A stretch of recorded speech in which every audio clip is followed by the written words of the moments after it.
প্রিয় ভাই যে এইভাবে চলে যাব আসলে বিশ্বাস করতে পারি নাই। পুরা সেন্ট মার্টিন দ্বীপ এখন ফাঁকা হয়ে যাবে।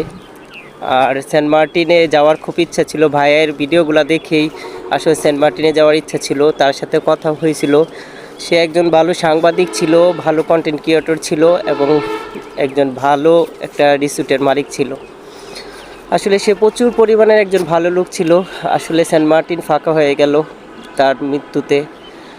আসলে খুবই খারাপ লাগতেছে আসলে আব্দুল মালিক ভাইয়ের মৃত খবরটা শুনে।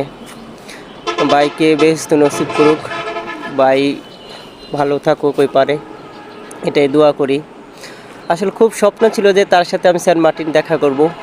আমার খুব ইচ্ছা যে সেন্ট মার্টিন যাওয়ার। ইনশাল্লাহ যদি বেঁচে থাকি সেন্ট মার্টিন যাব, কিন্তু ভাইয়ের সাথে আর দেখা হবে না। ভাই বলছিল যে আপনি আসেন, আপনার সাথে দেখা হবে, কথা হবে। ভাই ভালো থাকেন।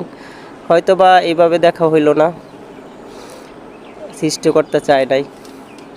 আল্লাহ আপনাকে জান্নাতুল ফেরদৌস নসিব করুক ভাই, আমিন।